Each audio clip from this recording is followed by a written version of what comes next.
বৈষম্য বিরোধী ছাত্র আন্দোলনে ঢাকা রেজিস্ট্যান্স উইকের তৃতীয় দিনে সায়েন্স ল্যাব থেকে আসাদ গেট পর্যন্ত ঢল নেমেছে ছাত্র জনতার। আর জানাতে এই মুহূর্তে ধানমন্ডি ৩২ নম্বর থেকে যুক্ত হচ্ছেন সহকর্মী শাহিদুজ্জামান সাকিব। সাকিব, আপনি নিশ্চয়ই শুনছেন, রেজিস্ট্যান্স উইকে কর্মসূচিতে ছাত্র জনতার উপস্থিতি কেমন দেখছেন? আজ কি কি কর্মসূচি রয়েছে সেই বিষয়টিও জানাবেন।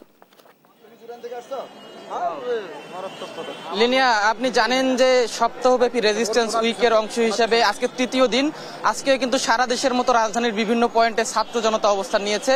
আমরা সকাল থেকে দেখেছি রাজধানীর শাহবাগ থেকে শুরু করে New Market area, Asad gate এবং পুরো ধানমন্ডি এরিয়া কিন্তু আসলে ছাত্র জনতার দখলে রয়েছে এবং এখন পর্যন্ত ছাত্র জনতা এখানে অবস্থান নিয়েছেন এবং বিপুল পরিমাণের ছাত্র জনতাকে আমরা সকাল থেকে লক্ষ্য করেছি। তারা যেটি বলছেন যে 15ই আগস্টকে কেন্দ্র করে যে আওয়ামী লীগের যে ঘোষণা ছিল প্রতিবিপ্লব সৃষ্টি করা, সেই প্রতিবিপ্লব রুখে দেওয়ার সহ সকল প্রকার ষড়যন্ত্রকে রুখে দেওয়ার জন্য কিন্তু আজকে সকাল থেকে ছাত্র জনতা মাঠে রয়েছেন।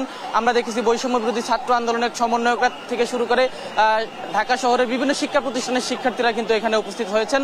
আমরা এখানে বেশ কয়েকজনের সঙ্গে কথা বলেছি। তারা যেটি বলছেন যে আওয়ামী লীগের পূর্বের মতো যে যত ষড়যন্ত্র আছে সব ষড়যন্ত্র রুখে দেওয়ার জন্য তারা সর্বদা প্রস্তুত রয়েছেন এবং আজকে এই 15ই আগস্টকে কেন্দ্র করে যেন কোনো সহিংসতা সৃষ্টি করতে না পারে, সেই সহিংসতা রুখে দেওয়ার জন্য কিন্তু ছাত্র জনতা আসলে সকাল থেকে রাজপথে অবস্থান নিয়েছেন। আমরা এখানে বেশ কিছু শিক্ষার্থী আছে, তাদের সঙ্গে কথা বলতে চাই।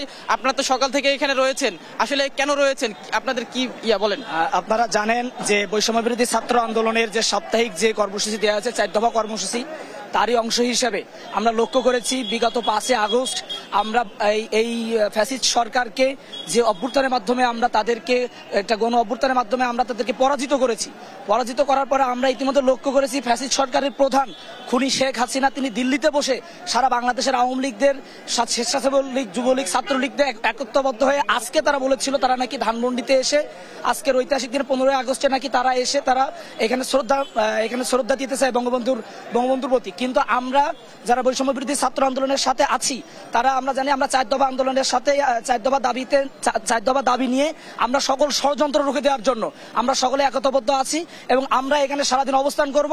আমাদের এই আজকের যে বাংলাদেশ, একটা সুন্দর বাংলাদেশ আমরা পেয়েছি, যে দীর্ঘ 16 বছরের যে রাহাজানি অত্যাচারের মাধ্যমে যে বাংলাদেশ আমরা পেয়েছি, যেটা মানে এটা মাইনাস করা পারে যে বাংলাদেশ আমরা পেয়েছি, এই বাংলাদেশ নিয়ে আর কোনো ষড়যন্ত্রকারী যেন ষড়যন্ত্র করতে না পারে তারই অংশ হিসেবে আমরা এখানে থেকে সেই সকাল থেকে এখানে অবস্থান করছি। আমরা আজকে সারাদিন এখানে অবস্থান করবো ইনশাআল্লাহ। আপনি যেটি শুনছিলেন যে আসলে শিক্ষার্থীরা যেটি বলছিলেন যে বিগত 15 বছরে আওয়ামী লীগের যে দুঃশাসন, সেই দুঃশাসনের সেই শক্তি কিন্তু আবারও মাথাচাড়া দিয়ে ওঠার চেষ্টা করছে। সেই অপশক্তিকে কোনোভাবেই যেন আসলে তারা মাথাচাড়া দিয়ে উঠতে না পারে, সেই ষড়যন্ত্র রুখে দেওয়ার জন্য কিন্তু সর্বদা প্রস্তুত রয়েছে আসলে ছাত্র জনতা। তো এই ছিল রাজধানীর ধানমন্ডি 32 নম্বরের সামনে থেকে আমার কাছে থাকা সর্বশেষ তথ্য। লিনিয়া।